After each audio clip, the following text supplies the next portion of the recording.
Time to get this thing started. All right. Hello, everyone. My name is Malik Forte.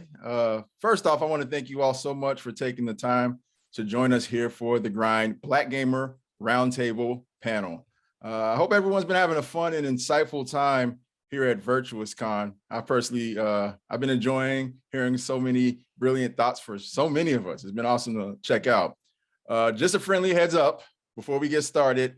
If anyone has any questions, make sure you throw them in the Q&A section of the chat, and we'll make sure we get to them during the Q&A time during the end of the panel. So yeah, just make sure to post those there. So as the name of the panel suggests, we're going to be discussing the grind, the vigorous journey to break into the gaming industry and accomplish things as a Black person. And I'm honored to be joined by an esteemed panel of deeply experienced pioneers to drop some gems here for everyone to take in. So with that, let's get this thing cruising and introduce the panelists. First, he's an avid technophile and a video game aficionado from the BX, the Bronx, for those of you who don't know what that is. The founder of Spawn on Me, if you can't see that in his background, a show that magnifies the stories of underrepresented individuals within the gaming industry and has been downloaded over 1.5 million times, streamable in 125 countries. One of the Game Awards' inaugural Future Class and Global Gaming Citizens for his conversations around race and games. Show some love for Kahlief Adams. What's good, y'all? What's good, y'all? Thank you so much for having me. I'm hyped to be rocking with y'all today. It's going to be super, super dope. Oh, yeah. Oh, yeah. All right. Next up, she's a part-time Twitch streamer and content creator who focuses on a variety of topics such as video games, beauty, wellness, and is an overall positive force for change in the gaming scene. She also makes some of the most hilarious and entertainment gaming clips on TikTok, which I highly recommend everyone here check out. Everybody give a warm welcome to Betty Nix. Hello, hello. All right. And last but certainly not least, she's the founder of Geek Game Tight, a veteran journalist, producer, a host from Hollis, Queens, NYC. She currently produces and hosts 2 web series, Hidden Code, which amplifies Black, Hispanic, and Native innovators in gaming, and Uncovering Black Women in eSports, which sheds lights on various Black and brown women in the eSports scene that are not typically recognized. In addition to that, she's one of the hosts of Afropunk's Culture Code. Make some noise for Red Infamy. Let's go. How you feeling, Red? You feeling good? Great. I'm amongst family right now. So I know, right? real laid back. I mean, I feel like Kahlief, Red, I don't know how many times we've done this. Like, I get deja vu, man. I'm getting deja vu already. This is going to be a fun time, though. All right. So let's just go ahead and get straight into it because there's a lot we have to talk about. I want to start things off and begin this discussion with the humble beginnings and moments that really counted in shaping the start of you guys' careers. I think it'll really help paint the picture for anyone out there with aspirations to work in gaming. Now, I take it we all did some pro bono work to get our feet in the door and make a name. I'd assume we've all, kind of had to do that dance. And of course, with that came a balance between trying to get into gaming and working a regular job. So I would like to know, what were you doing to support yourself before you earned your first dollar from gaming? And we'll start this with you, Kahlief. Oh man, I've never not had a 9-to-5 job during the almost 12 years of working in the gaming industry now. The job that kind of led into me joining into the gaming space, or at least thinking about it, was I was a IT desk guy. I was the person who you'd be like, yo, my printer's not working. And I would roll over to your desk and fix it. And I was doing that for a long period of time, and then led into me writing about games when I had a blog called the Spawn Point blog almost 13 years ago at this point. So yeah, it was that tech space that was tech adjacent that was the first thing that kind of led to me thinking about games as a hobby and then as a potential career for sure. Wow. So even today, you're still kind of balancing on the daily. Oh yeah, we're in year 10 now of Spawn on Me, and I still have a 9-to-5 job. I think I've gone, luckily, I've luckily been employed for most of that time. I had a strong stint that was like maybe a year of trying to find a gig when I was in between jobs, but for the most part, over the past 10 plus years of doing the show, I've had a 9 to 5 job alongside the work that I do for sure. That's crazy, man. And I would like to know, because your output in the gaming world and your impact in the gaming world is vast. It's huge. And so for you to be able to do all this and still have a 9 to 5 is pretty remarkable. What are some of the challenges, man, in balancing both, your 9 to 5 and being able to do so much in the gaming world? I mean, one, you can see I have no hair and these bags under my eyes, but it's I'm aging gracefully, as they say. But it has been, honestly, the biggest and hardest challenge has been, one, I've been doing a lot of this work on my own for a long period of time, so you need that collaborative space to be able to do stuff with more people. Right. But it's honestly the biggest problem has been, or the biggest blocker has just been, I have so many other things that I want to do within the space that I just don't have time for. So you wind up having to balance and cut out some of the projects you want to do and really hyper focus on the ones you can do. So that's been the biggest thing so far. That's been a blocker or a deterrent currently within the space that I've been working in. Right. Just having to leave things on the cutting room floor. I imagine a lot of ideas, man, that you have to like either plan to revisit or you might not necessarily get a chance to. And that could be pretty frustrating, I'd imagine. So dang, man. More power to you though, man, for keeping both grinds active. What about you, Red? You've been doing this for a minute too. I'd like to know, like, how do you balance it all, yo? It is a balancing act for real. When I first started, I remember working at Best Buy, right out of college, couldn't find a job, recession. But yeah, I kept that job. Then I was doing independent, like PR work in the gaming industry. Then I was doing promo modeling and then doing tech jobs and stuff. So yeah, I always would do like multitude of different things. And then of course, freelancing. I would do a lot of freelance writing work and stuff. And then just like you mentioned, the pro bono, there's a lot of different pro bono stuff, especially working with independent outlets as well, and trying to build those outlets to having a name for itself in the gaming industry, especially a lot of Black owned outlets. So yeah, it was a lot of balancing and doing odd job type things just to make sure that my goal was set on what I wanted to do in this industry for myself and others. So yeah, I had to do a lot. I had to do a lot. Right. And was there any moment where you felt like things were starting to stabilize and that, like, it didn't feel like as much of a balance, but it just felt kind of seamless? No. Thanks for keeping it real. Thanks for keeping it honest. Keeping it a buck. It was always an uphill battle because just like what Kahlief was saying, you want to do so much and you want to kind of put your hands in a lot, and then you kind of have to scale back so you're not kind of like depleting yourself by having your hands in so many different things. Like, it's one thing to create and write or be a journalist in the field, interviewing people, and then producing shows, and then writing for something, and like it's just a lot. So you don't want to spread yourself too thin, and especially when you become an entrepreneur and what you want to do and start your own thing. It's always like this race. It's always this wheel of things. So it hasn't become even stable to this day. I pray and it becomes, a little stable the way I want it, but the more I've been in this for a while, like you said, it's getting there because I'm learning off of past mistakes, what and what not to do. So it can become stable and not so chaotic to get there. I hear you. And, I just want to piggyback off what you said and, or double back and ask a question. Because I feel like, all three of you guys pretty much get hired anywhere in the gaming space. If you decided to just, like, hey, I'll just work for somebody, you could probably go and do that. But obviously you've made the decision to invest in yourself and build your own brands and build your own, which I think is very important. There needs to be more Black ownership in gaming altogether. So what drives you, to kind of keep that, that goal in mind and to not just go, hey, I'm just going to go work for somebody? You asking me? That's for you, Red. That's for you. Because you're one of the main people who I see always grinding. You know what I mean? the drive is to see myself. When I first started, I didn't see a lot of me.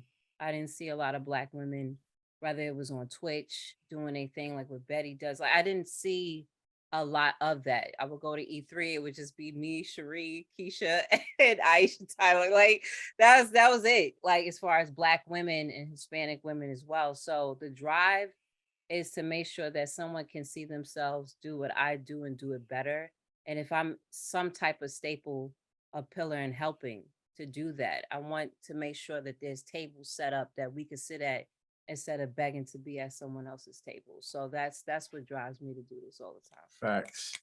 I love it. I love it. I love it. And I like that you helped me segue into my next question for you, Betty.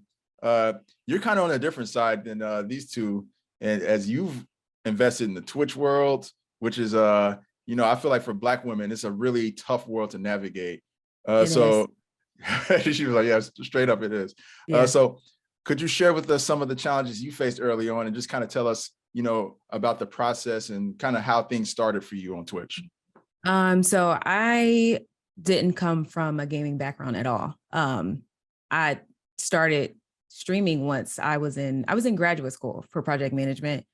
And I worked at a tech reseller. And then one day I just decided I'm going to start streaming video games. And for me, it was really odd trying to navigate the space. And I didn't see a lot of people who look like me.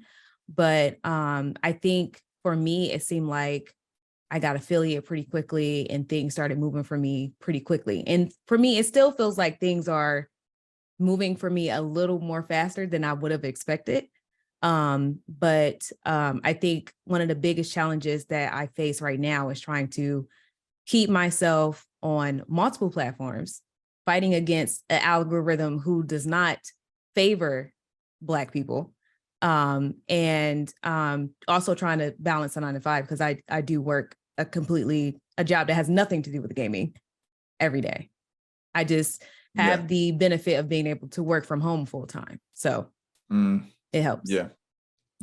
Definitely in similar shoes as you when it comes to that.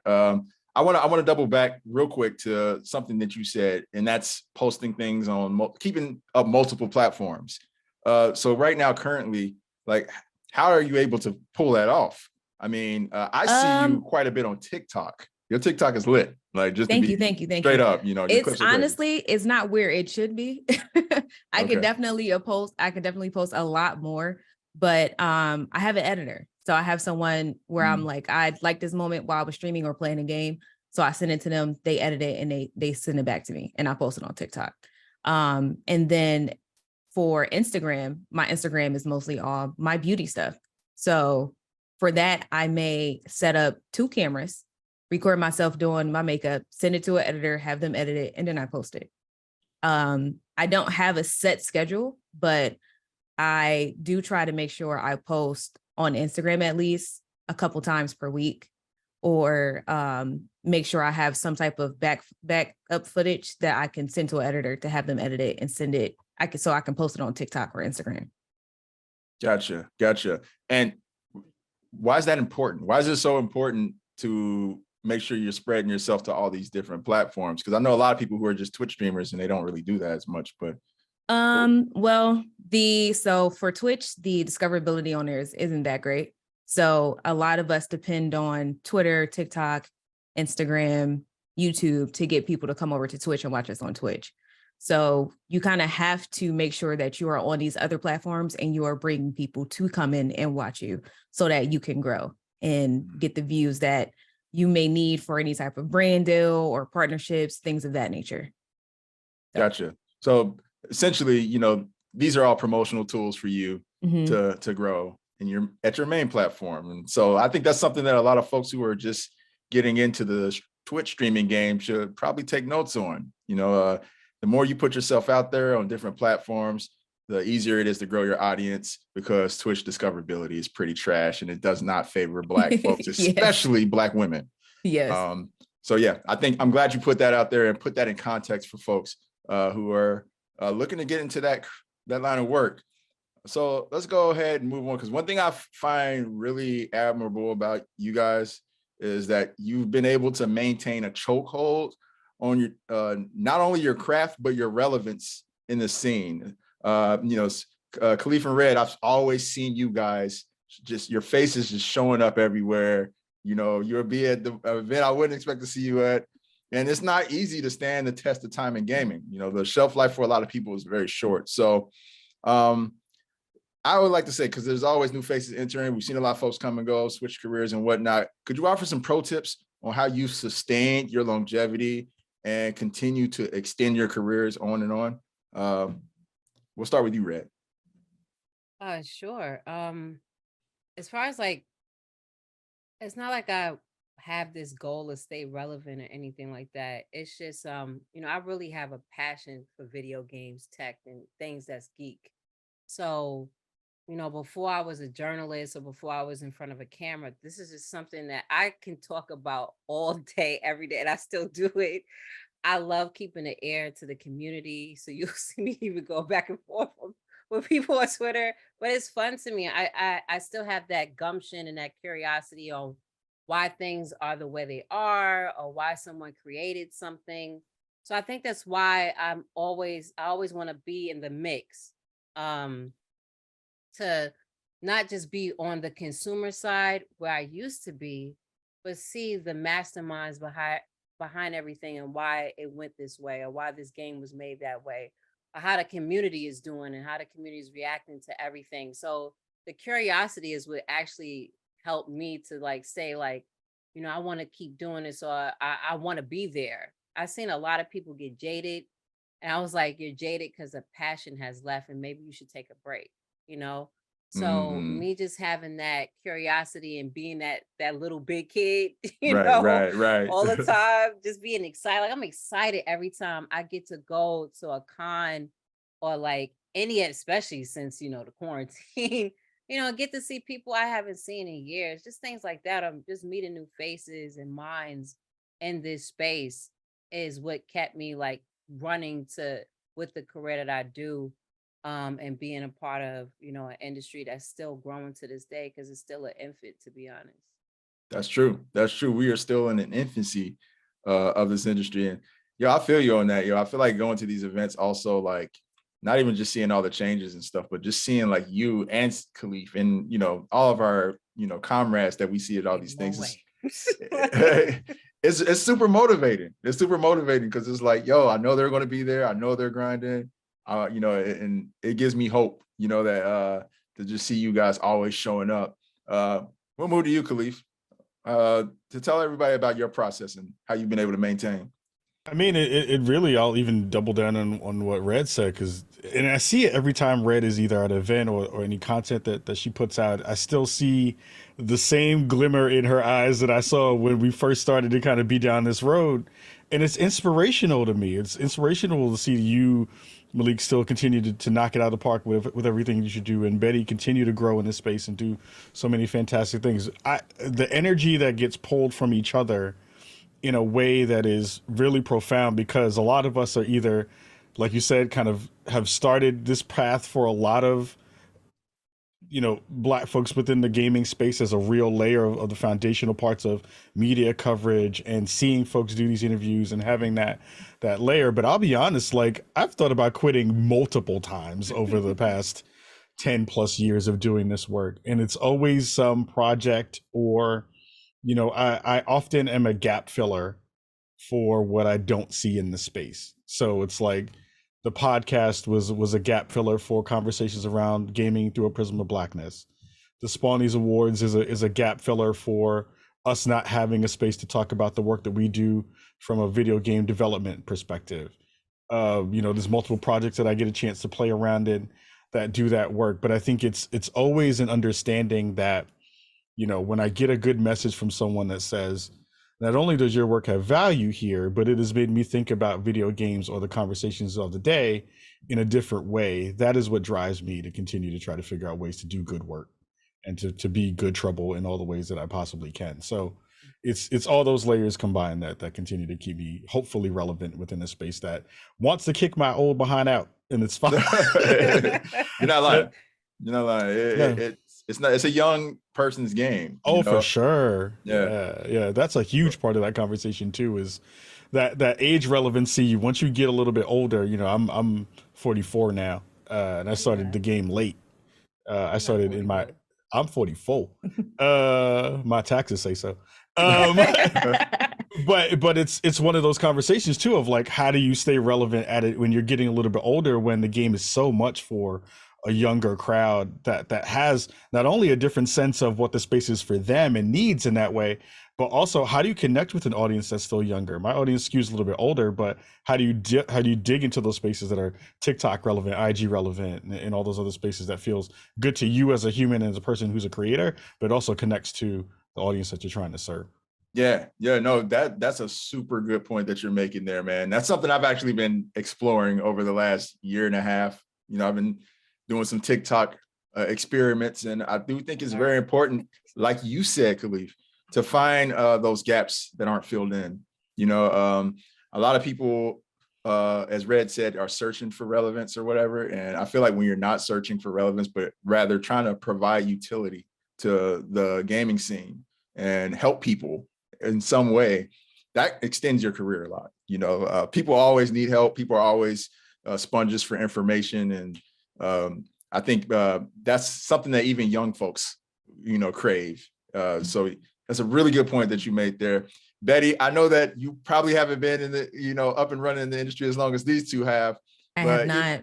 But even so, like, you've been at it for a while. You've been at it for a bit. So kind of give us a couple of, your thought process as far as, maintaining your career and continuing to do this Twitch streaming, because I would guess that there have been times where you're like, I don't know if I want to keep doing this, Yeah. What keeps you going? It's been many times where I've taken long breaks when I felt like I'm not feeling inspired right now. I'm not giving this my all. So let me go ahead and take a break and not do any content for a little bit. And then it's also trying to find a balance between a 9-to-5 and doing this too, and finding a motivation there that can get me as well. But for me, I get inspired by the video games, sometimes just my community on its own will inspire me to want to do some things. Like instead of me just playing video games, I yesterday built a computer on stream, and it's been me, like, for the past couple of, I say, years that I've been on here, it's been me experimenting with different things to see like what my audience will want to see. I didn't start out doing makeup. I didn't start doing makeup seriously as content till probably make a year and a half ago. Wow. So that was another pivot for me to find like my passion and keep me going with doing content and live streaming on Twitch and everything. So it's pretty much what may inspire me, I'll say, like that month that keeps me going. What game is out, what my community wants to see, and what is probably relevant in the space in that moment. Awesome. Yeah. And it's funny because you probably don't realize how important, you making those decisions is for all of us and for all the Black women out there who are, looking for Twitch streamers who look like them and, can provide them, the gaming content that they need. And you're filling that space for them. So no, that's really awesome to hear. We don't got much time, so I'm gonna go ahead and pivot. Thank you guys for, going into your careers and, being willing to be transparent and share that stuff and vulnerable. But we're going to move on and talk about the gaming industry for a little bit and just the industry in general, because all you guys are highly knowledgeable when it comes to what's going on the day-to-day. And Betty, I'm going to start with you. I want to know what is a major change you see coming to the game industry in the next 5 years. For me, I think it's moving into virtual reality. Seems like I'm starting to see a lot of content surrounding the VR headsets. I know PlayStation just released their VR headset as well. And I believe I saw someone on TikTok who makes only VR content. So I think that we're going to start shifting into doing a lot of the virtual reality things. They're doing concerts, movies, all of that type of stuff in virtual reality. So I think we're going to see a shift into more VR stuff. So you think gaming is going to be like VR pretty much that's going to be. I think so. Our If people primary can way. afford it, because Yeah. those things are expensive.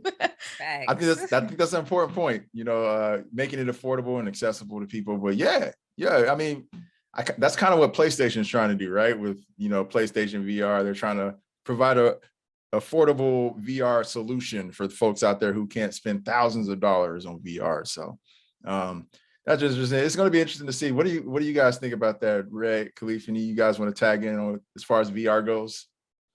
Yeah, I think VR is still a really interesting space. People think VR as being a new technology when it's probably around 20 years old at this point, which is an interesting commentary on where VR has kind of gone. And to Betty's point, the affordability part is really important. The size and form factor is going to be a real interesting thing to keep your ears and eyes on, because I think, VR helmets still look goofy on your head because they're big. Yeah. But it is, we've seen with the Quest kind of move forward in terms of like having that untethered experience, and now with Apple jumping into the pool too with their XR AR headset that is going to be way too expensive for anybody to purchase. Things are getting smaller, and I think that part of the conversation is potentially has a way to change the overall conversation around VR in the space for sure. Okay, all right. How about you, Red? What are your thoughts? I agree with Betty. Like with the whole VR.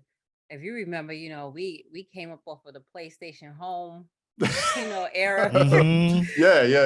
The PlayStation Home era. Like PlayStation was, one of the first to have what they call metaverse today.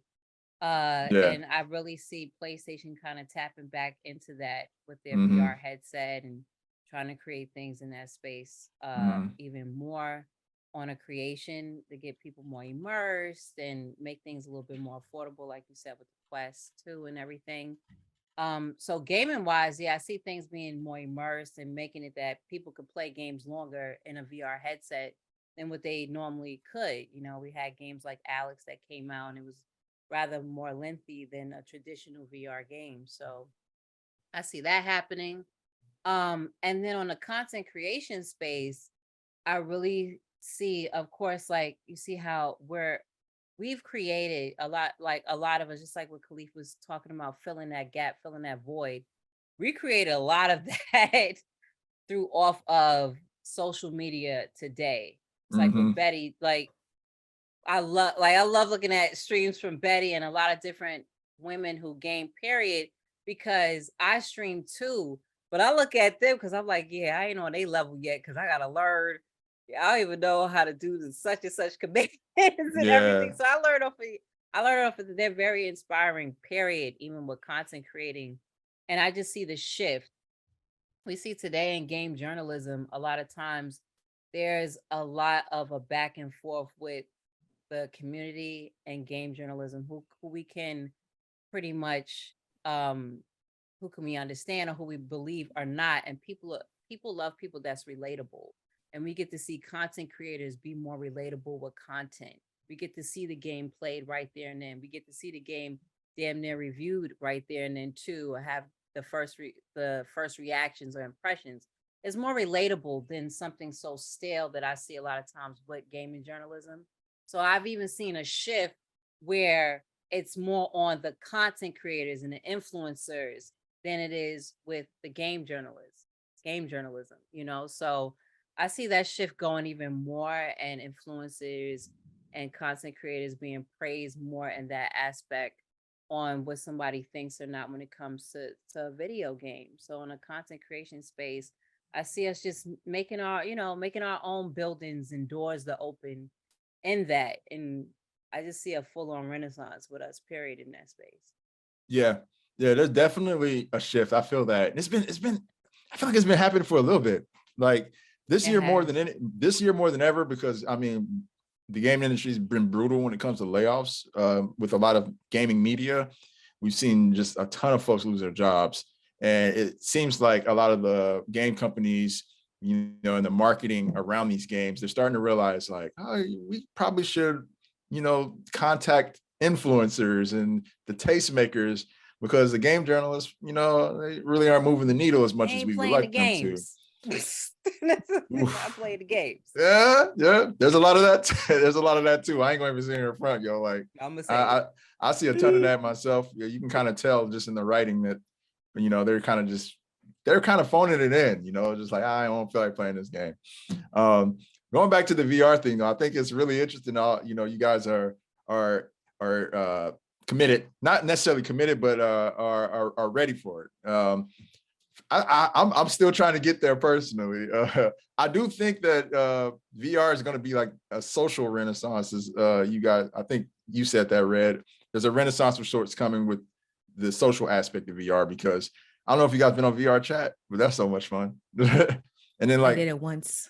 You did it once? Mhm. That was enough for you? It was enough. Okay. It's It's only good scary. if you do it with friends. It's only good if you do it with friends. If you do it with like, Scary. if you go into like the random areas with all the, Cats We- wild we out. you don't need They the do. the racist knuckles that was happening back in the day. That was crazy. That was crazy. But cool. All right. So we're on the subject of the metaverse. Do you guys think the gaming world's prepared for the metaverse? I mean, obviously the investors are, right? They're putting money into it. I think Sony dumped like $2 billion into Epic, so Epic could invest more in the metaverse. So they're ready. But what about gamers? You think they're ready to accept what that is? Because PlayStation Home was great, but now we're PlayStation homeless and it's gone. So what do you guys think, man? Like, are gamers ready? I don't think so, to be honest. I think and this is for a couple of different reasons. One, the metaverse hasn't proven itself out to understand why you need it yet. It hasn't done the PR well enough and the marketing well enough to tell you why you need to be in it. But I think alongside that, there's and speaking towards the press layer of it, I think the press has kind of like muddied the waters and kind of spit in the well a little bit because of the conversations around NFTs that sparked an early conversation there. How we think about digital currencies, how do we think about digital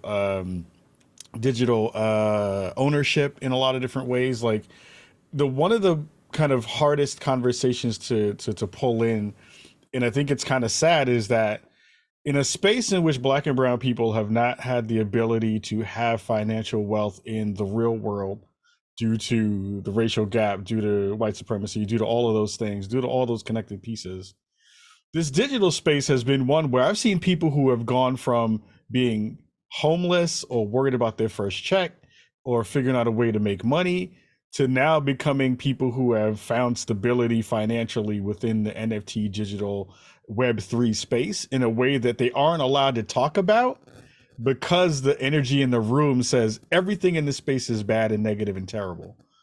So it winds up causing this weird schism between the people who potentially could be pioneers in the space who have always been told that this tech thing isn't for you, with the same people in the same room saying this thing is not for you because of, yes, there are environmental conversations that need to be fixed in that space.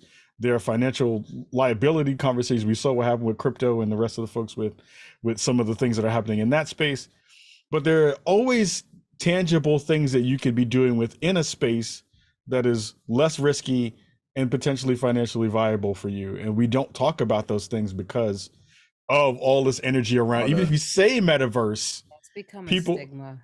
right, right. Even saying it now is a problematic term. So NFT, they like, oh, you try to Yeah. some type of scheme. No, like blockchain has a lot of positivity to even a lot of third world countries, Black and brown third world countries for sure. With even the blockchain, it's just like what Kahlief was saying. They just had to do the PR spins and the unnecessary stupidness. That just put a damper on everything for people to have, a lot, just like what he was saying, a lot of times something that's so brand new, we now have a foot to be first in something instead of being, we don't even know what place we in, Right. in the so-called real world. So yeah, it becomes unfortunate, but just got to change the narrative. Yeah, it is sad that people get caught up in kind of the buzzwords and the outrage culture of the internet. Folks will hear one word or they'll see one term and it gets kind of like associated with something bad and they all run with it. I'm somebody who's personally benefited off of NFTs and cryptocurrency. You know, it's helped me sustain myself when I'm not getting gigs during COVID. I'm like, what am I going to do with my career? I invested a little bit. I see it go up, and I'm like, oh wow, there's money to be made. And I think part of that is creating financial freedom for marginalized groups, something that some people don't want to see. We know who those some people are, and I think it will behoove us all to, you know, do our own research and make sure we take a look at the nuance that is involved when it comes to blockchain technology and the metaverse. Betty, I want to get you a chance to tag in here if you have anything to say about the metaverse as far as the fandom of gaming goes. Do you think that they're ready for what that is? I'm not sure, honestly. Yeah. So when I think of the metaverse, I think of virtual reality. I wouldn't associate it with blockchain and Web3 and NFTs, but that's because I haven't done my full research on it. Like I've seen all of the outrage about NFTs and blockchain and Web3, and I never really looked into it because to me it looks like this is something bad, so I probably should just leave it alone. Right. And, but I mean, you guys taught me something new today. This is something that I probably should look into. So, right. I mean, to be fair, there are a lot of scams out there, and I think that there's a lot of angles to it that give it a bad name. You have one of the Paul brothers would be like, yo, buy this crypto. And then, you know, the price goes down, everybody loses money. That gives it a bad name, you know, but there are actually like Black blockchain developers who are, you know, making it from scratch, getting it from the mud, who are trying to create financial freedom for Black folks, get us out of banks and, you know, somewhere else where we can, you know, be less financially dependent on, you know, the bank around the corner. And I think that's very empowering. So, and as far as the metaverse goes, I feel like there's so many different definitions for what the metaverse is, kind of like what you said, Betty. I don't think we'll actually know what the metaverse is until we actually see what Epic is doing. We kind of have an idea what Facebook's trying to do. It looks kind of trash, to be honest. But we do have some examples, though. I think, like, even if you just look at Fortnite right now, Fortnite is a perfect example of what the potential metaverse can be. All these different IPs pulling in from all these different angles and having you congregate in a space to hang out, play, and or in Roblox too. Perfect example as well from Red. Kids are on it, so they pretty much they're learning it as babies. Yeah, they're getting paid too. They are making money in Roblox in a way that I've never seen before as a content creator. So parents, watch your kids on Roblox. My niece and nephew ask for Robux all the time. Yep, that and V-Bucks. Sometimes I'm even asking for V-Bucks. Oh my goodness. Yo, I feel you on that 100%. I think V-Bucks are going to be worth a lot of money. I'm going to hold on to V-Bucks. Watch them appreciate in value, right? Like, leave them there. Like, oh man. All right. So we don't got much time, so I'm gonna keep it moving, and then we're gonna get to questions, guys. If you have any questions, make sure you throw them in the Q&A tab in the chat. Real quick though, before we go out, we got to go to one of my B&Bs or bread and butters, and that's eSports. Over the last 10 years, we've seen a lot of attempts to normalize eSports as like a viable form of entertainment, and even television networks can capitalize on this. They're trying to, at least, but all the attempts on this is falling kind of flat, and esports for the most part has remained a popular but niche space. And the bulk of the success that we've seen esports have has been on Twitch, even in 2023. And it feels like there's a bit of a reset happening, and esports owners and leagues are trying to determine their next steps. But I'd like to know from you guys your thoughts on what you think esports needs to really continue to grow. And on top of that, I think I kind of know what you guys' answer to this question is going to be, but what esport do you think needs to be leading the charge in the space? We're going to start with you, Kahlief, on this one. Black people. That's what it needs. It needs us in it, because we are the first. We move everything first. We make everything hot across the planet, and it's really interesting because I've been in a lot of positions now where I've had some influence in those conversations. So, like, where's the space that is lacking?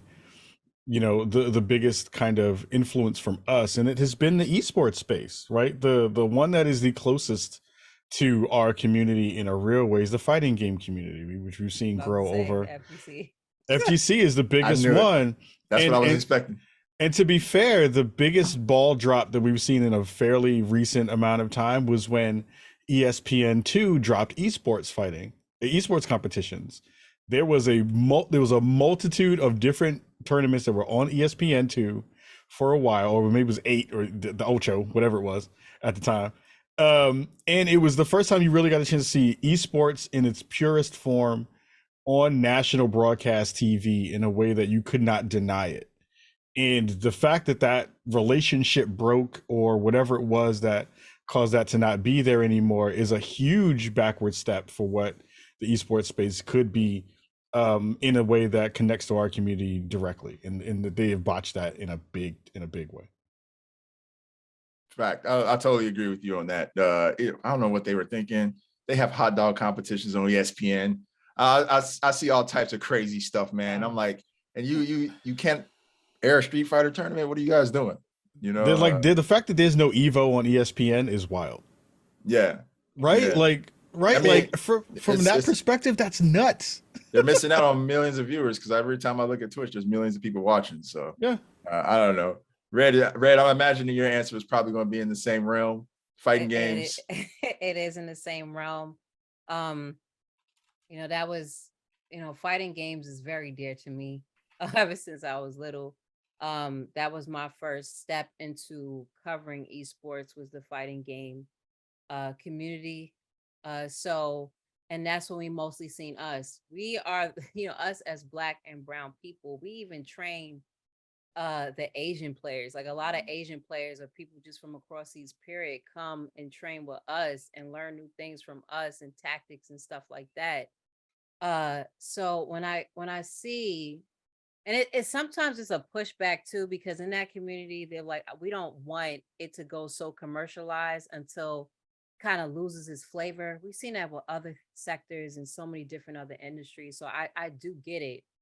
But these guys and ladies, they spend damn near their whole life, training and competing. Y'all need to get the fruits of y'all labor, like for real, from so many different ends, even if, from retiring. It's just like what we see with the NBA. Same thing happened, from the ABA going into the NBA.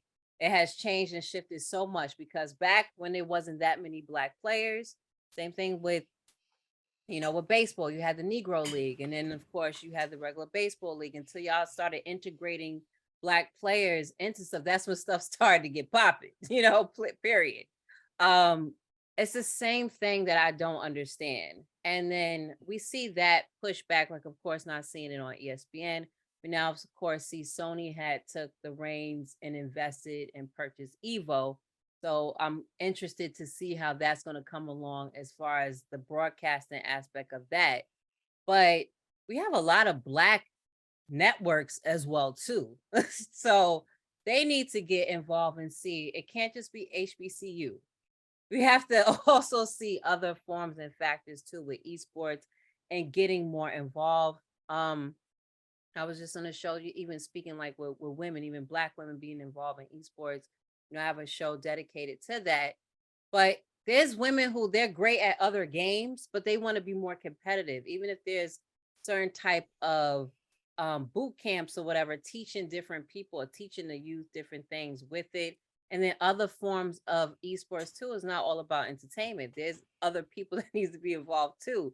So there's so many different factors, even from us on our end, that can blow it up. A lot of times we see these Black celebrities, they have their manager, but their manager is not in tune. So they like, yeah, you should invest in 100 Thieves. You should invest in, Evil Geniuses. And they don't even know these other, Black form groups that they should be investing in because they don't know. They just have their managers and investment bankers and stuff like that. Right. And they just think one-sided. So esports has not been as inclusive as it should be. Yet we're the pullers that have been pushing it and making it hot to this day. And I just want to see more Black outlets that and Black networks. There's a whole Black broadcast network conference every year. So like they are all those different models and different companies should definitely invest their way into esports and have us more involved with it, especially on the console side of things, because a lot of youth and people, whatever age set, don't have the expensive PCs and stuff. So now it's like what I see even with PlayStation, they'll have like their tournaments on, consoles to just introduce it more to people who can't afford the high rigs or whatever. So I just think there's a lot of hands involved, and for us to be more involved in it, we definitely got to be like, yo, such and such, y'all should check this out, or just more publicity towards it, and not just so forefront, because that was the whole thing. It was like, okay, let's get the HBCUs involved. And I was like, okay, these kids are getting scholarships for this, but what does this turn over into when they graduate? There was no type of cycle with that. And then a lot of people invested into it because it was just a buzzword. Right. It was just like how we see the metaverse. Esports was this buzzword that I just kept seeing people investing in, and it just burst, and nothing was transferable with it. You invest all this money, what is it going to transfer into? Yeah. And that was the big problem that we still see to this day. Yeah. You number of facts in what you just said. I've even got away from calling it esports and gone back to calling it competitive gaming for the simple fact that for the simple fact that the buzzword has got so much vitriol around it. I'm just like, I just want to stay away from that, But I agree with pretty much everything you said. I would love to see more Black ownership in esports, more Black players, because my time at Overwatch League, it was kind of cool, like, oh, Black person front and center in the middle of it. But for me, I realized the problem. The problem. I realized there were a lot of problems. There weren't that many Black folks playing in the league. There weren't any, to be honest. And even like in the executive, tiers of the company, there weren't Black people. So I realized it very quickly after that, I'm a token. So it's time for me to gain this tokenism and find a way out, a way in for us, a way to get us, more of us in. And when I realized there was a lot of roadblocks to that, I was like, yeah, esports is in a bad place if they can't get us involved. They don't want to. If they don't want to open the doors, it's crazy. Even trouble. In the 2K league, you didn't use it started to diminish, and you didn't see that many Black players. Even right now, I just see a huge disconnect. Yeah. For the people who the suits or whatever and want to invest in something, and they don't know nothing about competitive sports at all, or the community involved that want to be interested in it.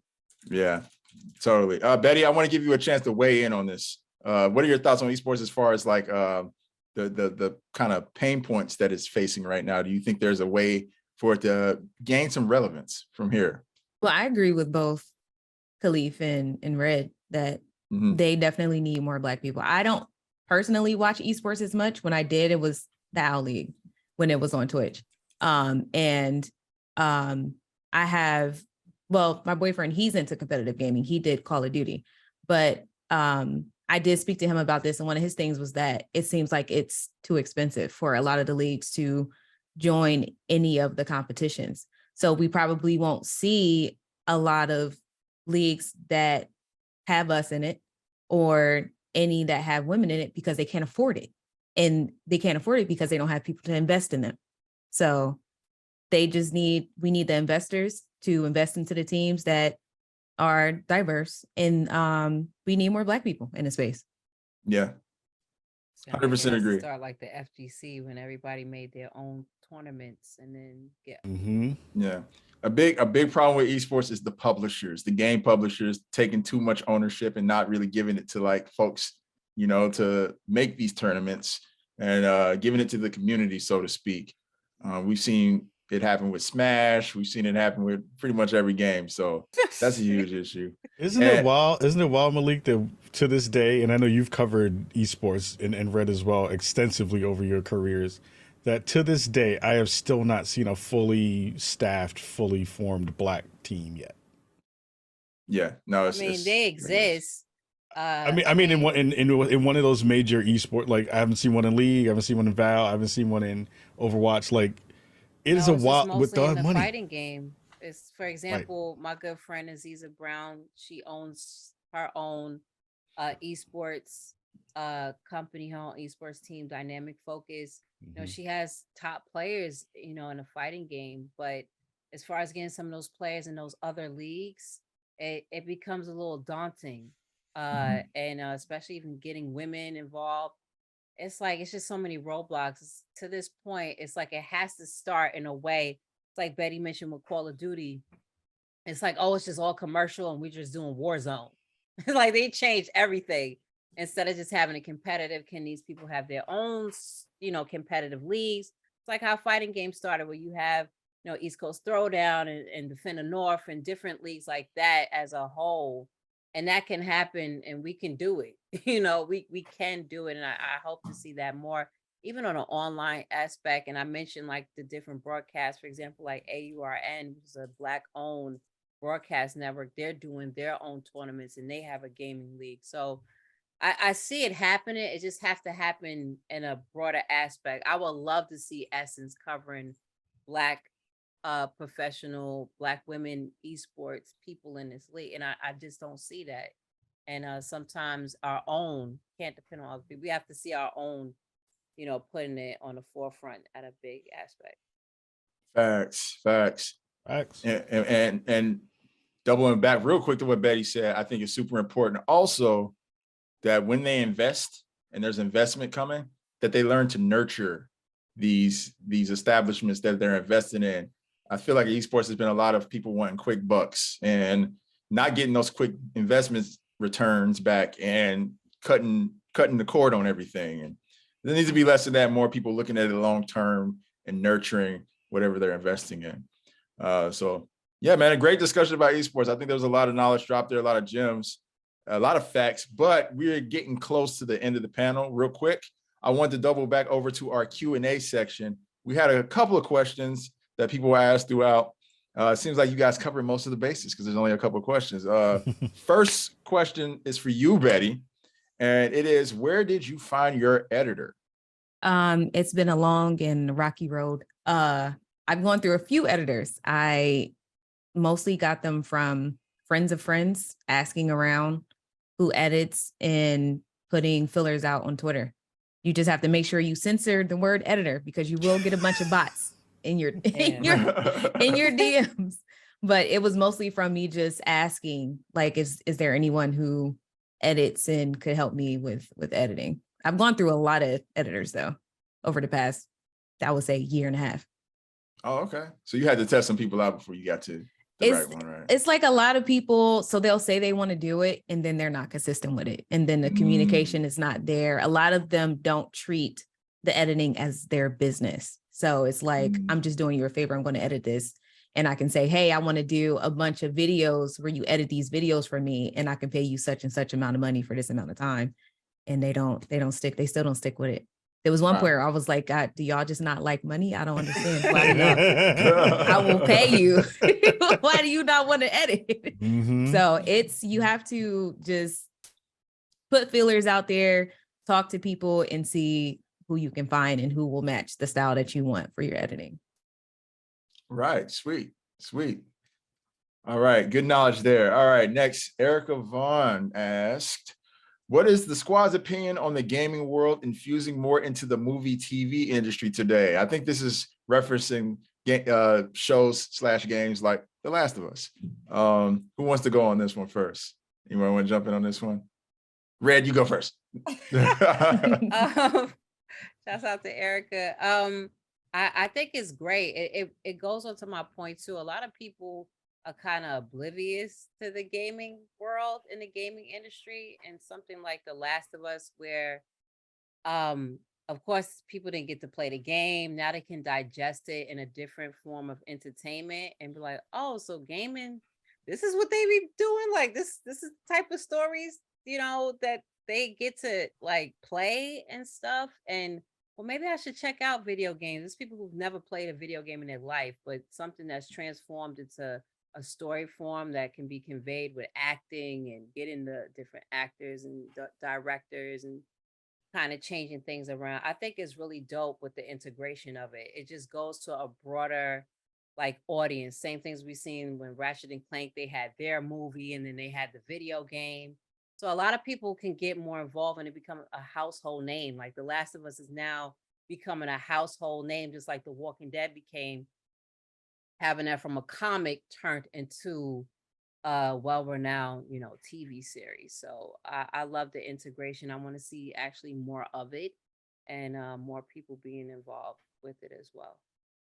Yeah, I love it. I love it. Yo, I've been enjoying that show so much. I've been enjoying all of it. I feel like we've definitely gotten far over the old stigma of video game slash movie TV content. I think that's long gone, long Well, it's behind just us. for kids. Like, Yeah.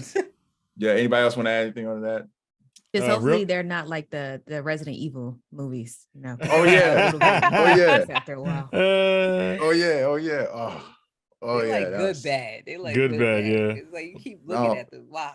I'm sorry, guys. The Black Wesker threw me, yo. Yo, that shit was wild. You can. It kind of makes sense. The Black Wesker. It does. Go into that. It does make sense, but it threw me. A lot of sense. Well, quick point: the space you'll see a lot more of that work is not only just on the silver screen or the your TV screen, is in the VR space too. You'll see a lot of those cross IP conversations happening in those, which makes me really excited for stuff like Spider-Verse and Black Panther and all that kind of stuff. Well, hopefully we'll see more of that. That'd be sick. That'd be sick. Spider-Verse and VR would be dope. Right? I still have to try the Call of the Mountain, Horizon Call of the Mountain. That looks very interesting to me because I've always liked that universe, and I feel like this will be like a far more immersive experience around that. All right. Last question is from Othello Good Enjoyer. What up, bro? I went to high school with him. Nice. He asks, what kinds of things are you planning today to bring awareness to Black gamers and game developers? That's a good question. Well, me personally, I know that I've started an advocacy group, and we do a lot of like public speaking, going around trying to put people on to different folks within the Black community who are gamers to hang close to.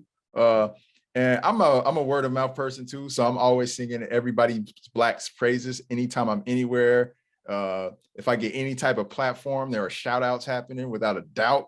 And yeah, I think ultimately what I would hope that it will evolve into is more Black folks making appearances at like game conventions, like PAX, Black development teams showing up there, having a booth front and center for people to come and check out, getting indie titles that are put up in the PlayStation Store and platform. I think stuff like that would be cool. And I always am working towards stuff like that. Well, what about you guys? Like, is there anything else that you kind of do subconsciously to help bring awareness to Black gamers and game developers? Kahlief. Oh, damn. First. I mean, I run a podcast that's been doing that for 10 years. Yes, exactly. And a little award show called The Spawnies that's been doing that for the past 2 years. So it's all those things combined are, that's the foundation of all of that work, is to uplift us and showcase what we do in the space and make sure that people can't say, oh, it was just a couple of people who look like us in the space doing cool things. So there's a lot of us in the space that people don't hear about every day doing that work. So right. What about you, Betty? As far as making sure that Black gamers, like people are aware of them, I believe the entire time that I have been a Twitch streamer, I've only really hosted other Black gamers and Black content creators, and I try to make sure that I shout out other people that I may see in the space on Twitter or on Instagram as well. I don't use TikTok as much, but when I'm on TikTok, I'm usually telling my friends about other creators that I've seen. Like when I mentioned earlier about the person that's doing the VR content, VR only content, it's a Black guy that does it. So I've shared this with other people, like, hey, look at this person, he's doing VR content, and that's really all he does. So I usually try to use my platform to shout out other people in the space that I know are doing good things and are trying to inspire others to also get into the space and give it a try. That's awesome. That's sick. That's sick. So yeah, I think that answers your question. And Red, I know Red, you do like pretty much like this is like your number. This is your day to day, pretty much. Like every venture you have is putting Black people up there. Yeah, I even do, like, I have a marketing background. Even my thumbnails when it comes to games, if it's a Black character in it, that's my thumbnail for the game. But yeah, from shouting out, just like what Betty said, I only host and raid and try to get even smaller Black and Hispanic content creators. Twitch, even not Twitch, Twitter, trying to start threads, and I try to follow as much as I can. I don't care about the follow thing ratio. I try to follow as much as I can because I learn from everyone as well. I also do stuff with Black Voices in Gaming, and I work with them. Shouts out to the Mix and Justin and the whole team over there. I work with them, trying to get more Black game developers. I have a show, Hidden Code, to shed light on more Black game developers and innovators, period, that's starting things in the space. It's so simple. You know, a share is so simple. A comment is simple.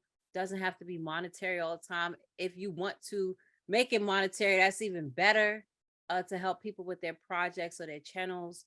It's a village. It just like it sounds cliche, but it takes a village. We are that village.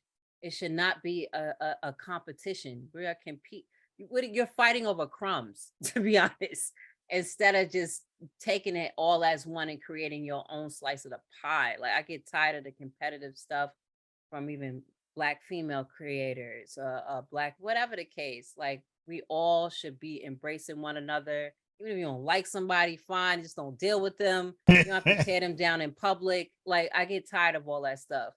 But yeah, just embracing one another, sharing their stuff, seeing what somebody's doing, telling them if you can't do it and you know you can't do it, let the other person do it. So like, bring somebody along with you as well to stuff, to help put them on. So you don't have to be the head, you know what, in charge or something. Let other people shine as well too. 100%.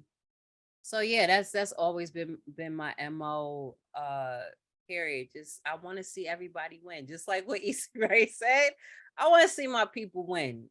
Period. I love what everyone is doing and what they're trying to do. And I want to see us get to where we want to go with it. I love it. I love it. And there's more than enough W's to go around for all of Facts, us. You know, Mhm. we need to stop fighting over crumbs, like you said. Stop dunking on your fellow brother or sister. You look good in front of these white Already folks. Y'all getting gotta enough. stop that. More layups, less Do it in dunks. the DMs. Correct each Right. other DMs. Yeah, y'all need to approach each other one-on-one. You know, talk it out. But good stuff, y'all. Thank y'all so much for the insight, y'all. I hope this was very, very thorough for all the people in the chat. Thank you guys for those questions as well. And yeah, before we get out here, just a little bit of housekeeping. Please head to the vendor floor of the show by clicking the links that have been posted in the chat.